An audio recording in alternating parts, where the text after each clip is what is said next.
Hi, it's SuperBooth18 here at SuperBooth18 in Berlin, and I'm with Grant at the Teenage Engineering booth, and Grant will show us the new OPZ.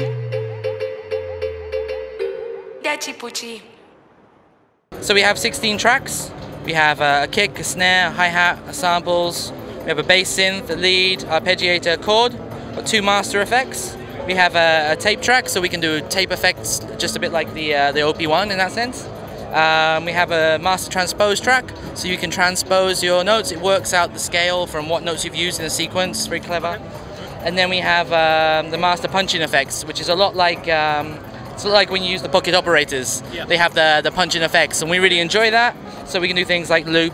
You can loop the track, and you can punch in these effects for live performance, which is a lot of fun.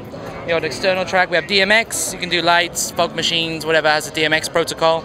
And then we have motion, which is what we've been working on with involving Unity 3D or Photomatic for photographs, which we've shown at previous events and so on. But the thing that's really interesting with the sequencer is it's quite robust. So if we go to an empty pattern, first of all we'll choose the kick drum. So we hold track and we choose kick, and so we've got 16 steps going on the kick. Find a sound we like. Okay, and let's put that in. So is that a sample-based kick, or are there sound engines, like drum synth engines behind it? That I'll have to check. Okay. I believe the drum is sample-based and the synth engines are synth engine-based, but that's something that might change, and we can't be firm on that just yet. Okay. But at the minute we've got 16-step sequence going, but we can hold shift and track, and we can make that, say for example, an 11-step sequence or a 12-step sequence. And then we go to our snare track, find the sound we like, and then this can be 16. So we get polyrhythms really easily. But then we have these things called step components. There are 16 of them. They may change, they may shift, but at the moment we've got some interesting things in there. For example, you can do ratcheting.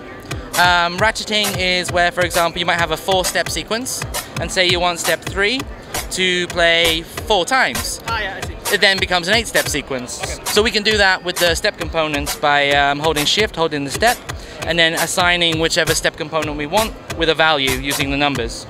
So this one is now playing 3 hits on the snare and so on. And we have 16 of those, so we can get really, really deep with our sequencing really quickly and go really quite.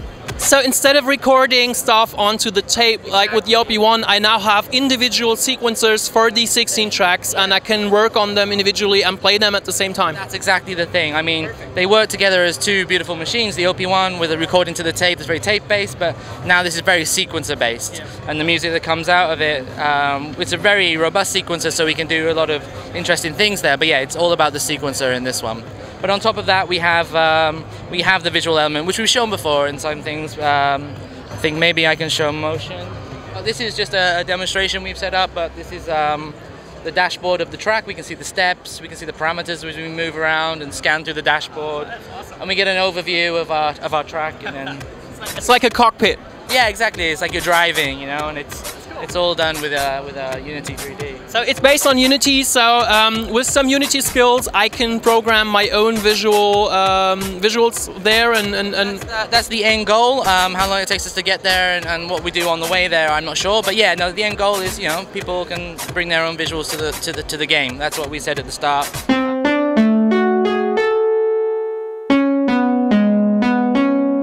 I see this tape symbol, so there is a way to record a track completely on it? No, the tape is like a tape effect.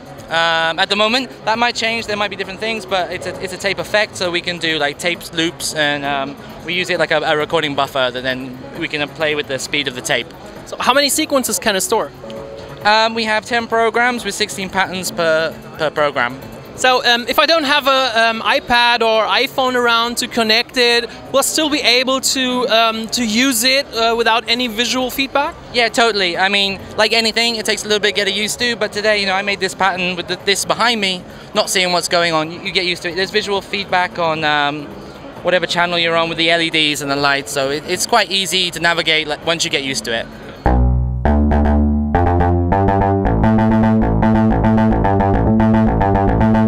We keep it simple. We don't have a million parameters for your synthesizer engine because we want people to get in and make tunes really quick.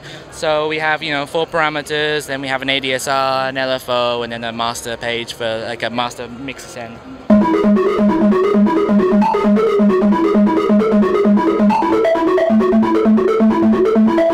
Thanks a lot, Grant. That's the OPZ from Teenage Engineering here at SuperBooth18. I'm Dutch Bucci. See you guys.